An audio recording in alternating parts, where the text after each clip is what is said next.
안녕하세요. 미래를 설계하라 경제잡학사전 고혜림입니다. 2025년이 되었습니다. 새해에는 정말 좀 내 포트를 굵게 만들고 싶으신 분들 많으실 것 같은데요. 2025년 새롭게 시작하는 만큼 어떻게 좀 투자를 해야 할지 좀 많은 분들의 이야기를 듣고 있으실 것 같습니다. 그중에서도 오늘은요, 2025년 어떤 섹터와 어떤 테마에 좀 관심을 가지면 좋을지 함께 이야기 나눠보는 시간 가져보도록 하겠습니다. 오늘은 기업공시연구소의 변영인 대표와 함께하는 시간 가져보도록 하겠습니다. 안녕하세요. 네, 반갑습니다.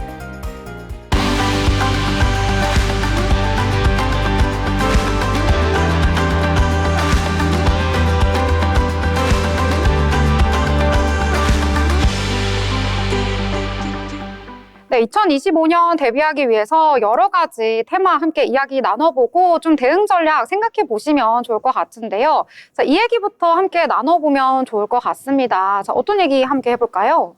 네, 저는 이제 반도체 이야기를 먼저 꺼내야 하지 않을까 싶은데요.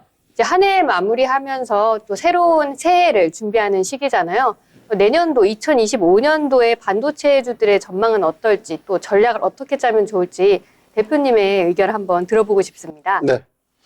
우선 우리가 2024년도에 이 반도체 섹터의 전체적인 수급 동향들이 사실 AI 모멘텀들이 부각돼서 주가 좀 잘 상승을 했다가 3분기 기점을 보면 오히려 이 레거시 업황의 어떤 둔화 우려감들, 반도체주가 계속해서 돈을 좀 잘 벌었는데 3분기를 기점으로 모건 스탠리가 사실 리포트를 냅니다.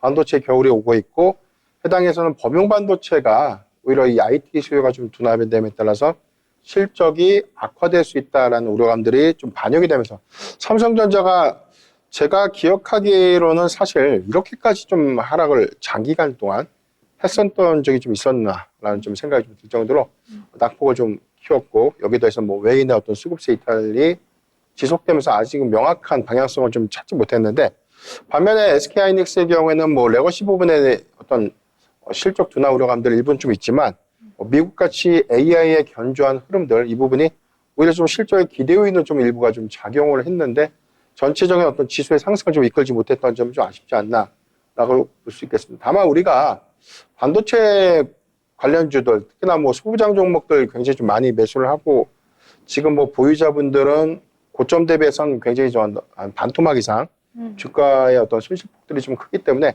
걱정이 좀 클 수밖에 좀 없을 것이다라고 볼 수 있겠고 다만 우리가 좀 차이점이 있다면 과거 이 반도체 업황이 최악의 흐름들 그리고 공급의 어떤 과잉 재고가 좀 이어지고 디램의 어떤 재고 조정 여파가 조금 더 장기화됐던 사이클 둔화 시기보다 주가 좀 과도하게 좀 하락을 했다라고 볼 수 있겠고 삼성전자 현재 PBR 기점에서 한 1배 미만이에요. 한 0.9배 정도.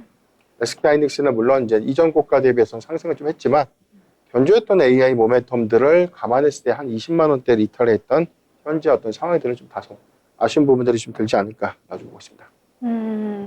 이 반도체가 원래 좀 잘 나갔었는데 어느 순간 반도체 얘기가 쏙 사라지더라고요. 네. 그래서 언제 또 반도체 이제 다 삼성전자는 한 주씩은 막 가지고 있으시잖아요. 그래서 그런 부분들 좀 참고해서 많은 분들이 반도체 시즌을 기다리고 있는데 근데 또 2025년 딱 연말에 반도체 뭐 시즌 2 오나 막 이런 얘기도 나오고 있고 그리고 이제 미국 시장에서 브로드컴이 잘 나가다 보니까 다시 좀 반도체에 주목하는 경향이 좀 있는 것 같아요. 그리고 이제 브로드컴이 엔비디아를 이제 만약에 대체를 하게 되거나 아니면 같이 좀 투톱으로 올라서게 된다면 이제 좀 삼성전자도 네. 새롭게 어떤 돌파구라고 해야 될까요? HBM 쪽으로 뚫을 수 있는 길을 좀 마련할 수 있지 않을까? 이런 부분도 좀 궁금한데 어떤가요?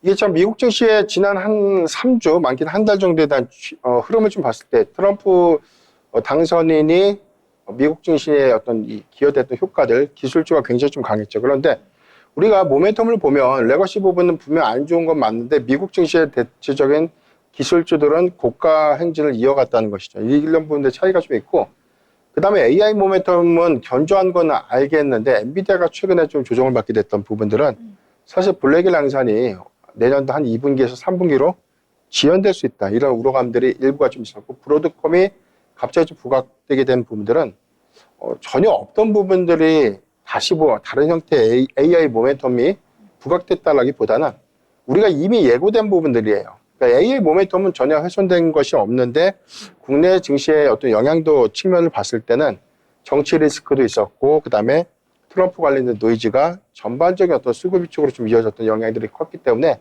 사실 AI 모멘텀은 앞으로도 좀 견조한 흐름을 좀 보여주지 않을까. 다음에 좀 시장이 좀 차별화되고 있는 흐름들이 지금 범용 GPU라고 하죠. 일반적인 데이터 센터형 AI 칩의 수요는 계속해서 증가되고 있고 이 부분은 엔비디아가 사실 뭐 독주 체제를 구성하고 있는 것이 맞으니까 이 부분에 대한 이견이 없는데 다만 브로드컴이 최근에 좀 부상하게 된 부분은 이 범용 GPU에 관련된 수요가 둔화된 것이다. 이 부분이 아니라 커스텀 반도체라고 해서 빅테크 기업들이 우리는 일반화된 AI 칩을 사용하는 것이 아니라 앞으로는 우리 사양이나 우리 규격에 맞는 자체 칩을 좀 만들고 싶다라는 니즈가 계속해서 좀 이어지다 보니까 커스텀 반도체, 즉 에이직 반도체에 관련된 수요가 좀 증가되고 있고 이 부분이 브로드컴이라든가 마벨 테크놀로지 같은 그런 기업들의 개발 본격화 이슈가 좀 부각됐던 그런 수급의 어떤 양분화가 좀 있는 것이고 이 부분은 분명 뭐 삼성전자라든가 SK하이닉스 같은 메모리 반도체 기업들한테는 굉장히 좀 좋은 것이죠. 그러니까 특화된 부분들이 특정된 범용이 앞으로 커스텀 반도체라고 해서 그 수요가 너무 많지는 않지만 개별적인 어떤 적용사항의 카테고리가 좀 다변화되는 것들은 저는 분명 좀 기대 요인이 될 수 있다고 볼 수 있기 때문에 지금은 좀 힘든 건 맞지만 점진적으로는 AI 칩의 구현이 더 활성화가 될 수 있고 지금 소재도 계속해서 좀 바뀌어야 돼요. 그래서 지금 가장 큰 AI 칩의 이슈가 발열. 열이 너무 많이 발생되다 보니까 성능이 저하되고 이 칩을 빨리 교체를 해야 되는 교체 수요가 좀 증가되고 그리고 전기를 너무 많이 먹죠. 이런 것들을 점진적으로 소재도 유리기판으로 대체할 수 있고 열 전도율을 낮추는 뭐 액칭 냉각이라든가 어떤 그런 기술들. 즉 서버에 어떤 열을 식히는 그런 기술도 고도화가 현재 되고 있는 그런 점들을 좀 감안해냈을 때 저는 AI로부터 시작된 파생 효과들은 2024년도에서 끝나는 것이 아니라 앞으로 계속 다변화된 다양한 어떤 카테고리로서 확장성을 좀 주목해봐야 되지 않을까라고 볼 수 있겠고 이런 영안에서 삼성전자가 최근에 SK하이닉스보다 이 수급이 좀 잘 반영되지 않는 그런 이유가 아무래도 이 콜테스트라든가 AI 전략이 한참 뭐 SK하이닉스에 비해서 좀 뒤처진 그런 부분들이 앞으로 시장을 선점하는 부분에서 조금 노이즈가 좀 일부 좀 된 것이 아닌가라고 보는데 결국에는 늦게 시작을 했던 빨리 시작을 했던 이 시장을 좀 구성하는 그 갭은 어느 정도에서는 또 획일화가 좀 되지 않을까라고 좀 하는 그런 기대 요인들을 좀 주목해 보면 오히려 저는 최근에 어떤 조정 지난 우리가 2024년도에 전반적인 조정폭들을 감안했을 때는 상당한 악재를 저는 선반영했다고 볼 수 있기 때문에 오히려 좀 매수의 어떤 기회를 좀 활용할 수 있지 않을까 보고 싶습니다. 네, 오히려 지금이 매수의 기회일 수도 있겠다는 그런 말씀 해주셨는데 또 이제 방금 말씀해주신 SK하이닉스와 삼성전자뿐만 아니라 이제 소재 관련주들도 말씀을 해주셨잖아요. 소재 중에서도 또 어떤 부분을 좀 주목하면 좋을지 한번 의견 듣고 싶습니다. 네, 소재주의 경우에는 우리가 이렇게 보면 될 것 같아요. 커스텀 반도체가 AI에서 다른 차원의 기술이 좀 갑자기 좀 나온 것인가? 그러니까 그런 것은 아니거든요. 다만 우리가 전체적으로 좀 특히나 뭐 제가 이제 ISC라는 종목을 좀 예를 들었을 때 테스트 소켓, HBM향 테스트 소켓이라는 것은 칩을 만들기 위해 활용되고 있는 테스트 절차에 좀 필요한 소재다라고 좀 이해를 하면 되는데 이 부분이 GPU에 관련된 매출 부분을 대체적으로 좀 구성을 했는데 커스텀 반도체라는 것은 전반적인 어떤 범용화된 어떤 수요는 아니지만 부분적으로 또는 뭐 빅테크 기업들이 뭐 지금은 뭐 메타라든가 아마존 같은 클라우드 업체들이 자체 개발 칩을 좀 서두르고 있지만 내년도에는 애플도 자체 AI 칩에 관련된 어떤 이 니즈가 좀 있기 때문에 현실화되는 부분들은 여기서 끝나는 것이 아니라 뭐 구글이라든가 그 이후에 확장될 수 있는 많은 빅테크 기업들이 자체 AI 칩을 구현할 수 있는 가능성들이 좀 높다라고 볼 수 있기 때문에 소재주의 경우 특히나 AI 칩과 밸류체인을 현재 구성하고 있는 그런 종목들의 경우에는 계속된 어떤 낙수 효과로 좀 이어질 수 있는 측면을 좀 고려해야 될 것 같고 이런 측면에서 보면 소재주가 올해 상반기 잠깐 좋았다가 3분기 기점에서 마찬가지로 전반적인 섹터 조정 받으면서 주가 좀 많이 밀렸죠. 그런데 최근에 지금 커스텀 반도체 모멘텀, 브로드컴 관련된 이슈가 좀 부각되면서 ISC라든가 몇몇 종목들에 대한 소재주들이 한 20에서 25% 정도 주가 올라왔어요. 그런 것들은 긍정적이다라고 좀 볼 수 있겠고 다만 좀 차이가 있다면 반도체 장비주의 경우에는 과연 이게 범용에 특화된 이 대량 양산을 위한 어떤 장비의 어떤 셋업이라든가 이런 것들은 지금 엔비디아의 전략에 맞춰져 있는데 커스텀 반도체라는 것은 그런 동일한 장비를 통해서 구현이 좀 가능한가 이런 관점에서 해석을 해보면 장비주의 실적 희비는 약간 좀 달라질 수 있지 않을까. 그리고 내년도의 경우에는 HBM4, 지금 HBM3의 다음 버전이죠. HBM4의 경우에는 루빈에 탑재되는 이 칩이라고 좀 보면 되는데 이 부분은 아직 SK하이닉스가 시장 선점 현재 좀 빨리 좀 기술 개발 좀 하고 있지만 명확하게는 여기도 마찬가지 삼성전자가 좀 공을 들이고 있거든요.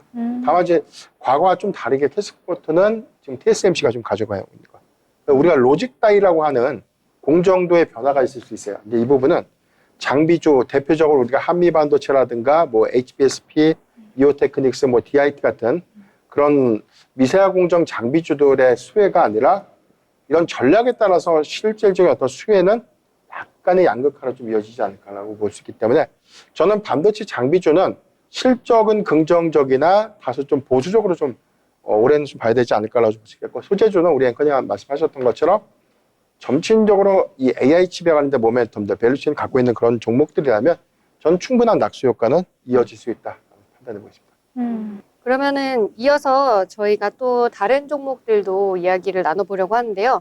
또 2차 전지주의 내년도 네. 전망도 함께 말씀 듣고 싶어요. 2차 전지가 지금 가장 큰 사실 좀 아픈 손가락이라고 좀 봐는 게 맞을 것 같아요. 왜냐면 지금 전체적인 어떤 사항들 그런 것들을 좀 모두 다 고려를 했을 때 2차 전지가 전체적인 어떤 전기차 캐즘 이 현상 때문에 실적이 안 좋은 것도 맞고 실적이 안 좋은데 주가가 좀 많이 반영이 됐어요. 그러니까 빠진 만큼 빠졌는데 최근에 더 빠지게 됐던 것들은 트럼프가 당선되고 난 이후에 취임이 좀 본격화되다 보니까 기존에 바이든 행정부에서 추진했던 이 IRA 관련된 세액공제 그리고 전기차에 관련된 보조금 정책들이 폐지될 수 있다. 그렇다면 이제 전기차의 판매 대수가 당연히 좀 줄어들겠죠. 보조금을 폐지하게 되면 차량의 인수가액이 좀 높아지니까 아무래도 좀 부담이 될 수 있는 요인인데 이 부분을 일론 머스크가 좀 동의를 했다는 게 저는 좀 다소 아이러니한 그런 부분들이 있고 다만 좀 차이가 있는 게 우리가 전체적인 어떤 내용들은 너무 뉴스에 의존하다 보니까 그게 기정사실화된 것처럼 보여지지만 약간의 좀 차이가 있겠죠. IRA 같은 경우에는 지금 현재 우리나라에서 지금 미국 안에 많은 투자를 이끌었던 전기차 합작 공장, 배터리 합작 공장 같은 그런 기업들은 대체적으로 이 공화당 텃밭 지역이었던 뭐 러스트벨트 지역이 있어요. 그러니까 이 부분은 그쪽의 표심을 좀 위배하는 사항들이기 때문에 공화당 안에서 반발이 굉장히 큽니다. 근데 이 부분이 트럼프가 취임을 한다고 해서 갑자기 IRA 정책을 폐지한다? 그러니까 많은 돈을 투자해가지고 이런 부분들에 대한 세액공제를 주는 것은 미국의 이해관계에 좀 맞는 것이거든요. 그런데 이런 부분에 관련된 노이즈가 너무 우리 증시에 좀 많이 선반영돼 있다는 것은 좀 아쉽고 두 번째는 전기차 보조금에 관련된 지급 내용들이 만약에 이제 폐지가 된다고 하더라도 지금 사실 2024년도가 힘들었던 거는 유럽이 보조금 정책을 폐지하면서 전기차 캐즘이 온 거예요. 그런데 미국 시장이 이걸 폐지한다고 해서 캐즘 현상이 더 지속되느냐? 저는 그렇게 보지는 않는 거죠. 물론 이제 판매량이 감소될 수 있는 요인들이 있는데 IRA 입법 이후에 뭐 전기차 보조금을 좀 주기 이전에 이 미국 안에서 한 7개 주가 이미 전기차 보조금을 각자의 어떤 자치주에서 이미 지금 지급을 하고 있었기 때문에 이런 부분들이 아마 중앙정부 차원에서 폐지가 된다고 하더라도 캘리포니아라든가 뭐 뉴욕에서 다시금 보조금 정책을 좀 부활하겠다라는 메시지들이 좀 있기 때문에 이 영향에 대한 우려감들은 좀 다소 너무 제한적이고 저는 완화될 수 있다라고 좀 볼 수 있기 때문에 2차 전지 섹터는 분명 좀 힘든 것은 맞지만 이런 과정들은 저는 뭐 일단 뭐 바닥 안에서 더 이상 뭐 하락할 수 있는 구간이 있을까? 그런 생각이 좀 듭니다. 그러니까 2차 전지 제가 생각해 보면은 2023년에는 진짜 잘 나갔었잖아요. 그래서 막 에코프로 그룹주들 막 너도 나도 담기도 하고 했었는데 2024년 되니까 확 좀 사그라든 측면이 있고 그리고 어느 날부터 보니까 예전에는 좀 테슬라가 잘 나가면 2차 전지주들도 좀 따라가는 것 같았는데 어느 순간부터는 좀 테슬라가 잘 나가도 이제 2차 전지보다는 자율주행 쪽으로만 이제 부각이 되고 나머지 쪽은 좀 소외가 되고 있는 것 같더라고요. 그래서 그럼 2차 전지주는 좀 힘든 전망을 하고 계신데 그러면은 추가적으로 담는 건 좀 위험하다는 말씀이시죠?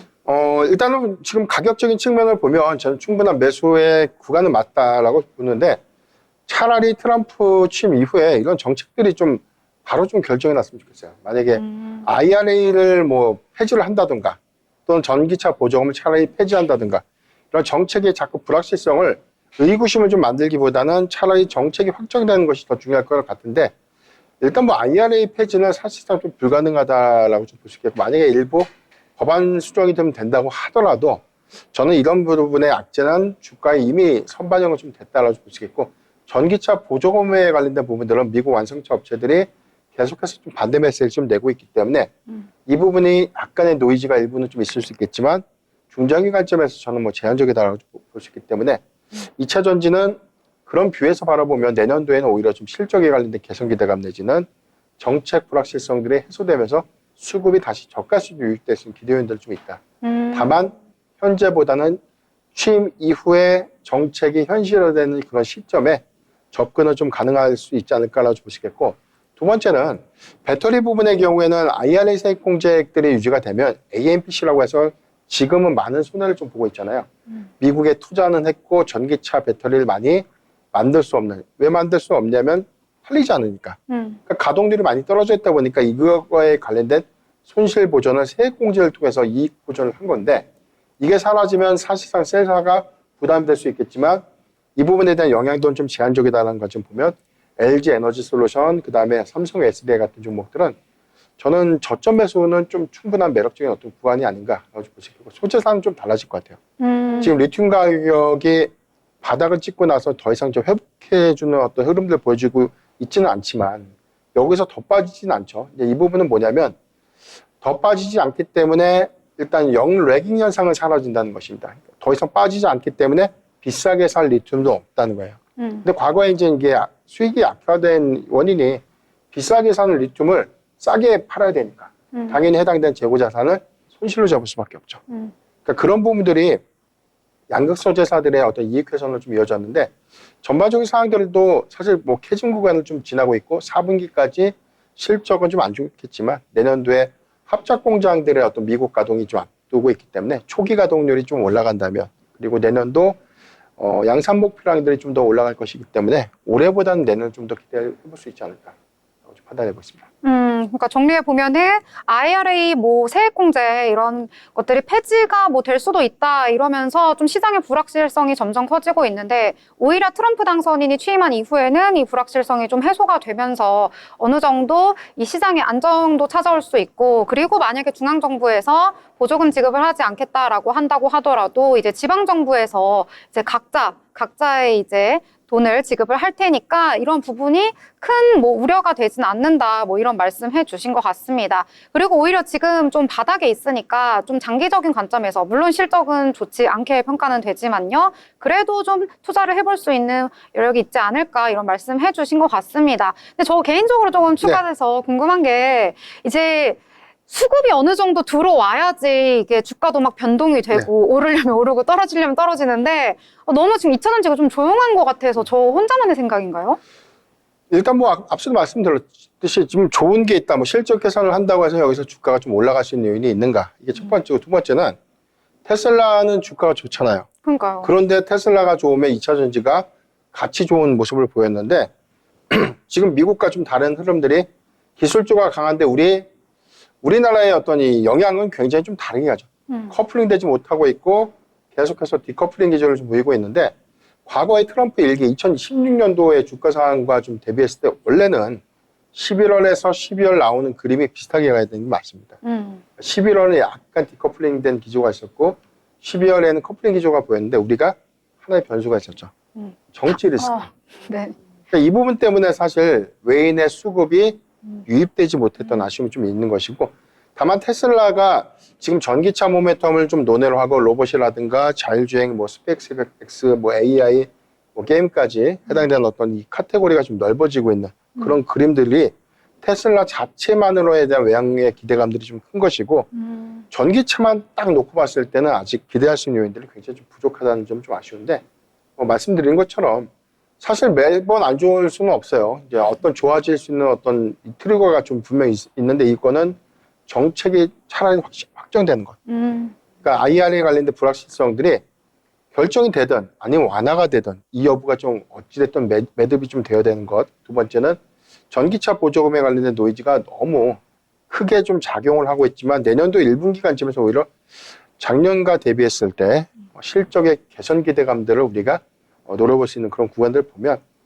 저는 장기적 관점에서 보면 지금 저는 모아가도 좋다고 봅니다. 다만 지금 사서 한 달 후에 오를까? 이 부분에 대한 것들은 네. 좀 미미하지만 내가 여유가 있을 때 계속해서 조금씩 분할 매수 관점에서 뭐 배터리셀사 특히나 LG 에너지 솔루션이라든가 삼성 SDI 같은 종목들, SK 이노베이션은 4분기에 적자 기조에서 흑자 기조를 좀 이어갈 수 있는지 여부. 그리고 아직 뭐 증설 캐파들의 여력이 좀 부족하기 때문에 전 두 가지 종목들을 좀 선회해서 보는 게 맞지 않을까 라고 말씀드립니다. 네, 투자 관점에서 종목도 말씀을 해주셨고, 그리고 지금 여유 자금이 있다면 조금씩 분할 매수를 한번 말씀해 주셨습니다. 자, 2차 전지주 함께 이야기를 나눠봤고요. 그리고 또 저희가 함께 나눠봐야 할 이야기가요. 바로 제약바이오 섹터입니다. 또 1월에 3주차에 앞두고 있는 것이 바로 이 JP 모건 헬스케어 컨퍼런스인데요. 여기서 좀 이 각 기업들의 이 글로벌 제약사의 앞으로 어떻게 경영을 할지 뭐 여러 가지 방향성도 파악을 할 수 있을 것 같습니다. 이 부분과 관련해서 좀 언급해 주실 내용이 있으실까요? 네. 제약바이오 섹터 하면 우리가 좀 3분기까지 너무 좋았어요. 금리 인하 기대감도 반영이 됐고 그래서 대형주, 알테오젠을 비롯해서 주가 굉장히 좀 좋았는데 공교롭게도 11월 중순 이후부터 제약바이오 수급이 안 좋습니다. 이 부분은 금리를 내렸는데 결론적으로 내리긴 내리는데 시원시원하게 내리는 게 아니라 조금씩 속도가 지연될 수 있다. 그래서 매파적 기조가 나왔고 매파적인 인하를 한다는 것은 인하는 하지만 우리가 생각했던 시원시원한 그런 모습보다 조금 천천히라는 거죠. 근데 그 이유가 인플레이션 지표가 내려가는 것이 아니라 연준이 만족할 만한 수준으로 좀 내려가지 못했어요. 그러니까 11월 달 우리가 뭐 CPI, PPI 지표 보면 0.1%가 좀 올라갔죠. 그러니까 컨센에는 부합했는데 지표는 올라갔었고 일본의 경우에도 지난달에 뭐 BOJ 통화정책회의에서 좀 발표됐던, 그 다음에 여기 이후에 발표됐던 인플레이션 지표를 보면 0.2%가 상회했습니다. 그래서 1월 달에 같은 경우는 뭐 일본의 금리 동결이 아니라 금리를 인상할 수 있다라는 부분들이 전체적인 어떤 불확실성으로 좀 일부가 좀 작용했다라고 볼 수 있고, JP모건 헬스케어 컨퍼런스를 통해서 우리가 좀 확인할 수 있는 것들은 과거 한 2년 전까지만 하더라도 여기서 기술 이전, 라이선스 아웃을 해가지고 성과로 이어졌고 대규모 투자 유치도 했고 그다음에 글로벌 빅파마들과 협력 관계를 좀 잘 구축을 했는데 작년도에 대한 성과는 좀 미비했던 것 같아요. 이런 부분들이 전반적인 어떤 기대치가 좀 낮아진 배경. 그래서 이전으로 돌아가면 코로나19 때 국내 투자자들이 제약바이오에 관련된 불신이 굉장히 컸던 것 같아요. 왜냐하면 코로나19 백신 관련주, 치료제 관련주에서 주가는 거의 뭐 많게는 10배까지 간 종목이 있죠. 그런데 성과가 없었다는 겁니다. 맞아요. 그리고 나서 2023년도에 일부 종목들이 반등을 이뤘지만 과거 신라젠 같은 종목들 주가는 회복되지 않고 있죠. 그래서 이제 수급은 앞으로 막연한 기대감을 주기보다는 성과로 좀 이어질 수 있는 종목들. 그래서 유한양행이 좀 강했던 것은 FDA의 승인을 받았던 이 폐암 치료제를 좀 미국에 어떤 판매하게 된 그런 부분들이 마일스톤도 받고 앞으로 많이 팔면 팔수록 챙길 수 있는 로열티 매출에 관련된 기대 요인들. 그리고 알테오젠의 경우에는 특허 관련된 불확실성이 일부 있지만 지금 키트로다 SC 제형제가 아마 올해 1분기에 미국의 시판화가 신청을 좀 하게 되고 타임라인을 보면 한 3분기 정도에 이 여부가 좀 결정이 될 텐데 지난번 학회에서에 대한 데이터를 봤을 때는 저는 뭐 이번에 한 3분기 안에 키트로다 SC 제형제의 어떤 승인은 유력하지 않을까. 그렇다면 알테오젠이 좀 수령할 수 있는 전체 로열티와 마일스톤의 어떤 유입량들을 보면 이제 외형이 다르게 좀 평가가 돼야 되는 것이기 때문에 다만 수급적인 건 아쉽지만 중장기 성과를 좀 저는 주목을 해봐야 된다고 보고 있고요. 리가켄바이오의 경우에도 지금 라이선스 아웃을 통해서 굉장히 좀 많은 의약 제약품들이 지금 기술 수출이 좀 활발하게 좀 이루어지고 있어요. 그러니까 단순하게 기술을 팔았다로 끝나는 것이 아니라 그 빅파마들과에 대한 연결 성과를 다시금 알테오젠과 같은 유한양행과 같은 그런 흐름들을 앞으로 좀 보여줄 수 있다면 추세적으로는 어떤 기대감을 더 가져갈 수 있지 않을까라고 볼 수 있겠습니다. 네, 지금 이렇게 개별 이슈 하나하나 짚어주시면서 설명해 주셨는데, 말씀해 주신 것처럼 이제 제약바이오주 같은 경우에는 앞으로의 어떤 성과나 그런 부분들이 이제 호재로 이제 주가에 작용할 수 있는 부분들이 있는 것 같습니다. 네, 또 혹시 제약바이오와 관련해서 더 짚어주고 싶으신 부분들이 있으실까요? 네. 일단 뭐 우리가 많이 궁금한 게 두 가지 측면이에요. 제약 바이오 하면은 제약도 있고, 바이오도 있고, CDMO도 있고. 그래서 우리가 제약 바이오를 너무나 뭉뚱거리다 보면 이건 해당되는 카테고리는 다 다른데 우리가 너무 볼 때 제약 바이오라는 거는 이제 다르게 봐야 된다. 제약이라는 거는 제약사는 돈을 벌고 있잖아요. 이미 약을 팔아서 돈을 벌고 있는 회사예요. 다만 내가 직접 개발해서 약을 팔아서 많은 이윤을 창출하느냐 아니면 남이 만들어 놓은 약을 복제해가지고 판매하느냐 이 차이가 있죠. 남이 만들어 놓은 레시피를 가지고 파는 약은 당연히 약가가 싸죠. 우리가 감기약 비싸게 안 사지 않습니까?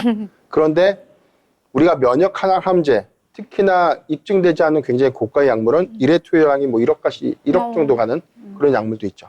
그러니까 이런 것들에 대한 어떤 재형 차이가 좀 있기 때문에 사실 제약사들의 경우에는 이익지표, 많은 약을 팔았다라기보다는 안정적인 이 파이프라인이 독보적인 어떤 신약과 어떤 성과를 좀 이룰 수 있는지 이 여부가 좀 중요할 것 같고 그래서 선별적으로 보면 제약사들이 그동안에 어떤 이 출시되고 있는 어떤 케미칼 의약품을 좀 파는 게 아니라 자체적인 어떤 신약 플랫폼을 좀 갖고 있고 이 부분에 대한 연구개발 성과를 얼마만큼 잘 낼 수 있는가. 그래서 지금 한미약품이라든가 HK 이노행 같은 종목들, 뭐 유한양인 같은 종목은 최근에 성과를 좀 냈지만 비만 치료제에 관련된 모멘텀이 일부가 좀 있죠. 이런 것들 좀 주목을 해봐야 될 것 같고 두 번째 CDMO는 미국의 생물보안법인데 중국을 규제해서 중국에서 미국에 만드는 의약품을 받지 마라.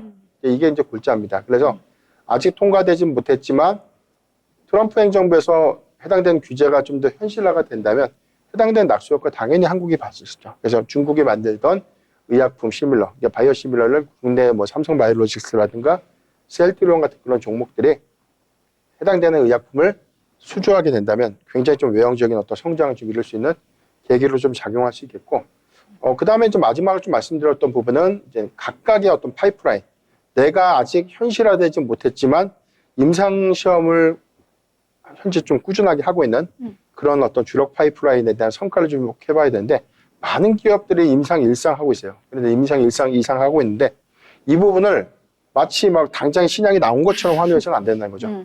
대표적인 게 전 비만 치료제를 좀 보고 있는데 이미 이 시장에서 지금 2세대 약물, 1세대는 매일 맞는 삭센다는 이제 특허 조치가 끝났어요. 그래서 이제 시밀러가 가능해지고 2세대 약물은 매일 맞는 게 아니라 일주일에 한 번 맞는 그러니까 위고비라든가 제파운드 같은 그런 약물들이 이제 두 개가 좀 시판돼 가지고 지금 세계적으로 이제 출시가 되고 있는데 이 부분을 갑자기 우리나라에서 3세대 약물을 만든다? 그게 가능할까요? 아니죠. 성과적인 과 기술력도 굉장히 큽니다. 냉정하게 말해서는 국내에서 뭐 인벤티지랩, 펩트론 같은 그런 기업들이 굉장히 주가의 상승폭이 큰데 냉정하게는 그 기업들은 신약이 아니라 약물의 효과를 좀 더 지속시켜주는 그런 플랫폼을 만들기 때문에 시장의 기대 요인들이 조금 더 크게 반영되는 것이고 그 이외의 종목들의 경우에는 뭐 경구용 치료제, 붙이는 패치. 아니 붙였는데 살 빠지면 얼마나 좋아요. 그거 입고 다니지. 그렇죠? 그러니까요. 그런 부분들에 관련된 요인들도 있기 때문에 막연하게 우리가 추격해서 보는 것보다는 정말 성과가 좀 입증될 수 있고 정말 유효지표라든가 데이터가 정말 좋아서 이 부분이 스텝 바이 스텝으로 정말 성과로 좀 이어질 수 있는 그런 긍정적인 기업들은 계속해서 좀 봐야 되겠지만 그 이외의 기업들의 경우에는 단순한 수급 플레이에 우리가 좀 현혹돼서 매매했다가는 그게 고점이 될 수 있다. 참고하면 좋겠습니다. 물릴 수 있다 이런 이야기신 것 같습니다. 제약바이오 저도 좀 투자를 하려고 할 때 좀 선별하기가 어렵더라고요. 왜냐하면 약간 소문이라고 해야 될까요? 이번에 뭐 임상 1상 뭐 통과될 기대감, 이상 통과될 기대감이 있다라고 해서 막 급부상하니까 막 나도 사야 되나 해서 쫓아갔다가 이제 거기에 물리고 막 이런 경우가 있는데 이제 말씀해주신 걸 정리해 보면은 이제 2025년 새해에는 확실한 좀 신약이라든지 연구 이런 플랫폼들을 갖춘 기업들을 좀 선별해가지고 투자를 하는데 좀 눈여겨보시면 좋을 것 같다. 이렇게 정리를 해보도록 하겠습니다. 저 이제 반도체 얘기도 했고, 2차 전지 얘기도 했고, 뭐 제약바이오 얘기도 폭넓게 이제 다뤄봤는데요. 근데 이제 얘기를 듣다 보면 다 이제 좀 인내심을 갖고 기다려야 된다. 이런 얘기가 많이 나오다 보니까, 그러면 2025년에 과연 어떤 섹터를 좀 눈여겨봐야지 나도 좀 이렇게 수익을 보고 기분 좋게 하루하루를 보낼 수 있을까? 이 부분이 좀 궁금하실 것 같은데요. 자, 그렇다면 좀 새해 좀 주목해봐야 할 네. 유망 섹터 어떤 것들이 있을까요? 일단 세 가지 키워드를 좀 말씀드리고 싶은데 첫 번째 AI, 그다음에 자율주행과 조선을 저는 좀 언급을 좀 드리고 싶은데 AI라는 거는 너무나 파생적이에요. 그러니까요. AI가 도대체 어떤 부분에 어떤 종목에 좀 특화될 수 있는가? AI는 소프트웨어도 있고 클라우드 서비스가 있고 그다음에 이에 활용될 수 있는 다양한 언어 모델을 표시해주는 그리고 이 부분은 또 다른 뭐 매개체와 좀 연동돼서 네이버나 카카오처럼 비즈니스와 좀 연동돼서 뭐 선물학이라든가 이커머스라든가 뭐 다양한 어떤 부분들에 적용될 수 있는 부분이죠. 파생이 너무나 크기 때문에. 그리고 여기서 또 우리가 뿌리를 좀 더 길게 뿌리다 보면은 반도체. 그래서 AI는 뭐 다양하게 파생될 수 있는 부분인데 제가 좀 포괄적으로 좀 말씀드렸던 부분은 AI라는 이 키워드가 일회성으로 좀 끝나는 것이 아니라 앞으로 향후 20년간도 계속 AI는 그 확장세가 지속될 수밖에 없다. 너무나 거미줄같이 더 많이 확대될 수 있는 요인을 좀 주목을 좀 해봐야 될 것이기 때문에 AI의 전반적인 모멘텀을 좀 주목을 해봐야 될 것 같고요. 이 부분에서 우리가 힌트를 좀 찾자면 첫 번째, AI로 돈을 벌 수 있는 회사가 나와야 됩니다. 그러니까 과거 한 2년 전까지만 하더라도 AI 관련된 기술만 갖고 있다고 하면 주가가 올랐어요. 그리고 대표적인 AI 소프트웨어들의 주가가 올랐고 고점 대비 주가 많이 빠졌다가 최근에 상승하는 종목들의 차이가 좀 있다면 검색 엔진을 내놨던가 뭐 AI 뭐 모델. 영상 솔루션 같은 그런 어떤 서비스 상용화를 이루고 있구나. 근데 미국의 경우에는 아마존이라든가 메타 같은 그다음에 구글 같은 기업들이 해당된 AI 서비스를 하는데 그냥 안 하죠. 돈을 받습니다. 이런 부분들에 관련된 성과가 나오다 보니까 주가가 갑니다. 우리나라도 이런 부분에 관련된 AI가 실질적인 어떤 상용화 내지 서비스를 좀 이룰 수 있는 그래서 주목해야 되는 종목은 네이버와 카카오 같은 종목 그리고 SK텔레콤 같은 종목들.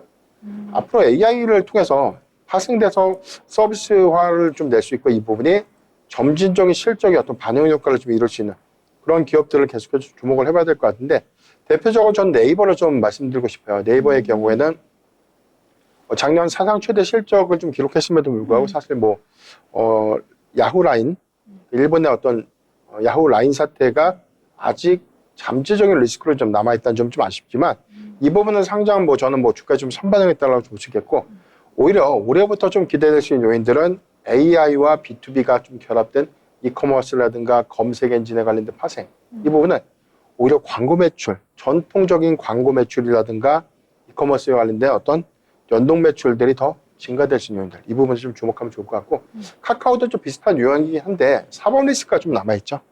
그리고 실적이 네이버와 좀 비교했을 때 약간의 카테고리별로 봤을 때에 대한 리스크 요인들이 일부가 좀 남아있다는 점이 좀 아쉽기 때문에 저는 최선호 픽은 네이버 정도 말씀드리고 싶고 중소형 소프트웨어 종목의 경우에는 이스트 소프트 같은 종목들 아직 구체화된 성과를 좀 보여주고 있지는 않지만 페르소 AI라는 그 이 부분이 구글의 좀 접목에 대해서 그 확장성들을 좀 고려해 보면 저는 굉장히 큰 시너지를 좀 내지 않을까라고 볼 수 있기 때문에 그렇게 두 종목 정도는 계속해서 좀 관심을 갖고 봐야 되지 않을까라고 좀 판단하고 있습니다.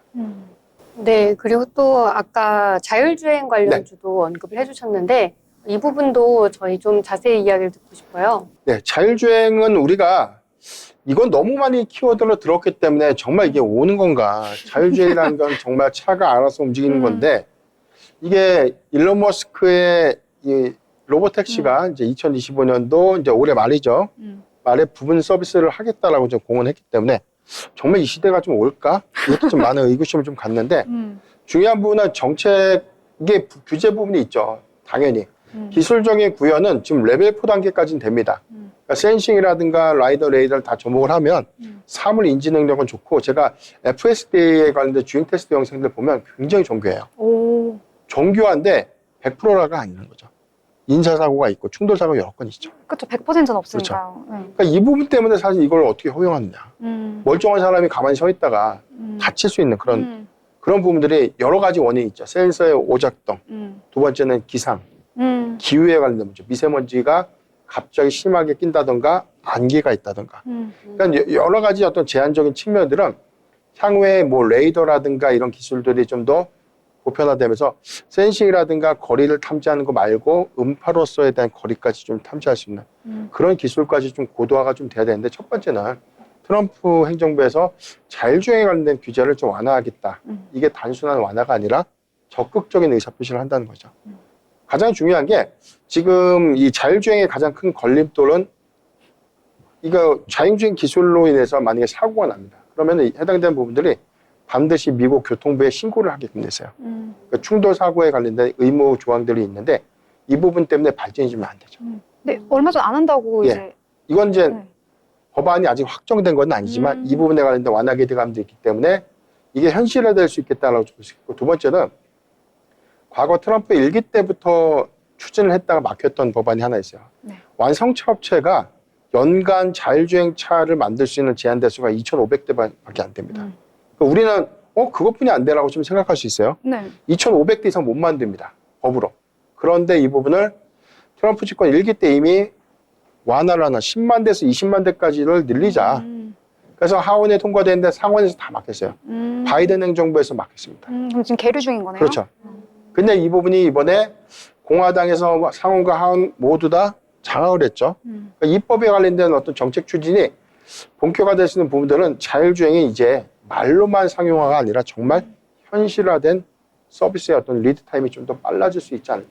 이런 기대 요인들 좀 주목을 해봐야 될 것 같고, 그렇다면 미국의 경우에는 테슬라가 가장 큰 수혜가 좀 될 겁니다. 그 이외에 저 밸류체인을 구성하고 있는 카메라 센싱 모듈 업체, 레이더 업체, 라이더 업체, 이렇게 이제 큰 수혜가 될 건데, 우리나라에 자율주행에 관련된 기술에 관련된 정말 수혜주는 저는 채 한 5종목, 3종목도 안 된다고 봐요. 얼마 안 되네요. 그런데 뭐 20개, 한 10개 이상, 15개 이상의 종목들이 테슬라 관련된 이슈가 좀 부각되면 주가가 굉장히 많이 오르죠. 이런 것들은 우리가 좀 조심해야 된다. 그러니까 또 사이즈가 작아서 오르면 확 오르더라고요. 단순하게 레이더에 관련된 어떤 공급 기술을 납품한 이력이 있다고 해서 이게 막 주가가 가고 이건 아니고요. 전체적으로 보면 제가 가장 큰 수혜가 될 수 있는 기업은 현대 오토에버. 현대차 그룹의 가장 큰 자율주행에 관련된 밸류체인 구성하고 있고, 이거에 관련된 가장 큰 수혜가 될 수 있는 종목이다라고 볼 수 있고, 두 번째가 HL 만도. 이 회사는 자동차 부품주인데 무슨 연관이 있겠지? 자회사인 HL 클랩 부분을 통해서 소형 레이더를 만듭니다. 이 부분은 자율주행의 완성형을 좀 구축하기 위해서 이 레이더가 굉장히 필요해요. 이 부분은 기상이 악화되거나 일종의 어떤 이 거리 측정이 좀 불가능한 그런 상황들을 전파를 통해서 예측하는 것이기 때문에 이 부분에 대한 상용화 탑재가 좀 중요한 부분. 그래서 HL 만도가 장기적 관점에서 수혜가 좀 될 수 있고, 소형주 중에서는 저는 스마트 레이더 시스템이죠. 이 회사를 왜 주목을 하냐면, 최근에 이 자율주행 관련된 초소형 레이더인데 이게 4D 이미징 레이더라고 해서 사각으로 다 구현을 해줍니다. 그러니까 이 부분에 대한 상용화를 이뤘고, 이게 적용만 되면 되는데 장점이 또 있어요. 지금 이 UAM 그리고 드론 관련주로도 좀 약간 이 모멘텀이 좀 나눠져 있죠. 그러니까 드론 모멘텀을 좀 갖고 있는 이유가 아마존의 배송용 드론에도 초소형 레이더가 탑재가 됩니다. 이걸 현재 이 회사가 좀 계속 개발을 하고 있기 때문에 저는 한 3가지 종목들 중에서는 현대 오토에버, HL 만도 같은 대형주, 그 다음에 소형주에서는 스마트 레이더 시스템을 저는 탑픽으로 제시를 해드리겠습니다. 지금 방송 보시면서 시청자분들이 다 메모를 막 열심히 하고 계실 것 같아요. 2025년 주도 섹터 말씀해 주셨는데 그중에 자율주행이 있고 그 안에서 국내 시장에서는 그렇게 좀 눈여겨봐야 할 종목이 많지 않은데 3종목 말씀해 주셨습니다. 현대 오토에버, HL 만도, 그다음에 스마트 레이더 시스템까지 이 종목은 또 드론하고도 엮인다고 하니까요. 참고해서 보시면 좋을 것 같습니다. 자, 그리고 2025년에 또 주목해 봐야 할 섹터 중에 하나가 바로 조선인데요. 조선이 2024년 이제 하반기부터 계속해서 좀 얘기가 나오는 것 같아요. 뭐 슈퍼 사이클이다, 뭐 이런 얘기도 나오고 있고 좀 잘 나가고 있는 것 같은데 이 부분 2025년까지 지속된다는 말씀이시죠? 조선주가 너무나 주가 흐름들이 최근에 좋다 보니까 조선주가 사기가 부담스럽습니다라고 여기저기서 많이 이야기를 합니다. 근데 이게 전력기기 종목들이랑 좀 비교해봤을 때 이게 많이 올랐나? 이런 생각이 좀 있거든요. 오. 전력 인프라는 당연한 얘기고 AI 시대가 개화됐으니까 전력기기 관련된 수요가 좀 증가될 수 있고 이게 변압기 수요가 앞으로 더 늘어날 수 있다는 기대감이 상승에 상승을 좀 더했다라고 볼 수 있겠는데 조선주의 경우에는 시장이 너무나 관대하지 못해요. 이게 너무 고점이다 부담스럽다라는 얘기하는데 2008년도가 조선업의 슈퍼 사이클 초호황기였습니다. 그러니까 당시에 선박의 어떤 수주량도 굉장히 좀 많았었고 국내 도크가 없어가지고 사실 배의 어떤 수주를 못 받을 정도였는데 그때와 지금의 차이점이 딱 하나 있어요. 뭔가요? 그때는 저가 수주 경쟁이 너무나 치열했죠. 아. 환율도 쌌고. 네. 그러다 보니까 뭐가 안 좋죠? 이익이 안 좋은 거죠. 돈이 안 돼. 달러로 수익 지표가 안 좋은 거예요. 이익은 많이 내지 못해요. 숫자는 많이 찍히는데 이익이 크지 못해요. 그런데 지금은 그 당시 초호황기를 좀 지나고 나서 한 12년 동안 장기 또 불황기에 또 접어듭니다. 그래서 12년간 너무 힘들었어요. 조선사들이 대체적으로 매각도 되고 대체적으로 중요한 어떤 이 플랜트 어떤 사업 부분도 매각해서 외형이 많이 축소가 됐죠.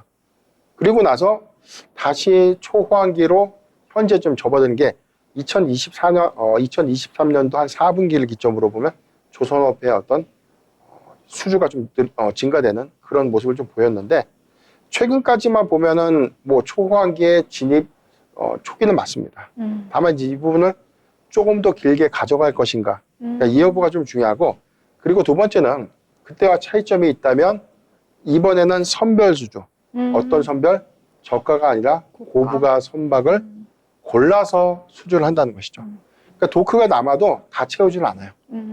돈이 되는 것들만 받다 보니까 중국은 당연히 싹쓸이를 해가니까 선박 수주량은 글로벌 1위가 되지만 전반적인 이익 지표가 더 좋은 것들은 K조선이죠. 네, 이런 차이가 좀 있고 두 번째는 금리가 내려가면 뭐가 떨어지죠? 환율이 떨어집니다. 그런데 트럼프 정부가 들어간다고 하니까 다시 달러 강세 기조로 좀 전환이 됐어요. 이 부분과 금리 인하의 속도 조절이 계속해서 나오다 보니까 그 다음에 여기다 해서 국내 정치 리스크가 좀 반영되다 보니까 환율이 최근 한 5년 가까이에선 저는 최고치를 좀 경신하는 그런 모습들이 부담이 될 수 있는데 이게 1,500원 좀 돌파할까. 지금 IMF 때가 한 1,800원, 1,900원대였어요. 이거와의 어떤 시장의 어떤 동조 수급들은 지금 지나치게 과도하게 환율이 올라간 것이 맞다라고 볼 수 있고 이 부분은 좀 부담이 될 수 있겠지만 조선업은 굉장히 큰 기회 요인이 좀 될 수 있죠. 그러니까 리드 타임이라고 해서 수주를 받아가지고 배를 인도하는 시점을 2년에서 2년 반 정도를 봐요. 그러면 지금 올해 잡힌 실적은 2022년도에 받은 수주가 올해 숫자로 나온 것이거든요. 네. 근데 올해 선박 수주 작년 올해 좋아요. 그럼 어디 나오죠? 2025년도, 2026년도 실적 당연히 더 좋죠. 그런데 환율이 더 올라간다. 인도 시점에 뭘 봤죠? 달러 봤죠. 네. 그러니까 외화 환산 이익이 더 커질 수 있는 점들은 올해 우리가 예상됐던 영업 수익 지표가 2025년도에 더 확대될 수 있는 부분들은 현재 시점에서에 대한 고가 부담을 우리가 따지는 게 아니라 더 기회 요인을 봐야 되는 것이고 두 번째는 트럼프 정책의 가장 큰 수혜주가 될 수 있는 부분들 골자가 나왔어요. 최근에 이 조선업 강화 법안을 좀 발의했다라는 이야기 좀 나왔는데 이 얘기가 뭐냐면 미국 안에서 선박 수리를 한데 지금 할 수 있는 어떤 여력들이 부족합니다. 그런데 중국 같은 데 가서 하면은 당연히 해당되는 어떤 비용, 세금의 어떤 부가율이 높아지는데 이런 것들을 좀 없애고 동맹국들과의 어떤 부분들에 대한 완화 기준을 주면 미국의 노후 선박이 한국에 와서 고쳐서 들어가죠. 그래서 최근에 강했던 게 미국의 조선수를 인수했던 하나그룹, 하나오션과 하나시스템이 인수를 했는데 필리조 선소에 대한 보유 때문에 주가가 좀 수급이 어떤 더 확대되는 그런 기대 요인들이 일부가 있었고 세 번째는 천연가스 개발을 좀 본격화했죠. 이 부분이 점진적인 수출 기조로 좀 전환이 되면 LNG 선박의 수요가 늘어날 수 있는데 LNG 선박 어디가 제일 잘 만들죠? 바로 우리나라입니다. 그래서 삼성중공업 같은 기업들이 큰 기회의 요인이 좀 될 수 있는 점을 좀 감안해 봤을 때 저는 현재보다 한 20에서 많게는 한 35% 정도의 주가에 추가적인 상승 여력가 좀 남아있지 않을까. 그래서 조정심에서 의견은 계속해서 유효하지 않나라고 보고 있습니다. 네. 이렇게 지금 조선주까지 같이 정리해 주셨는데요. 말씀해 주신 이 세 종목들 내년도에 눈여겨보면서 투자 참고에 도움이 되시면 좋겠다는 생각이 듭니다. 또 이제 지금 계속 미증시 이야기가 나왔는데 이제 내년부터는 트럼프 정권이 본격적으로 출범을 하잖아요. 이와 관련된 이야기를 안 해볼 수가 없겠는데요. 또 이제 이런 트럼프 정권 출범 이후에 국내 증시에 어떤 영향들이 미쳐질지 좀 그런 구체적 방향들이 궁금한데요. 네. 저도 사실 앞서 뭐 간단 명료하게 좀 언급을 하자면 딱 하나예요. 매를 빨리 맞자.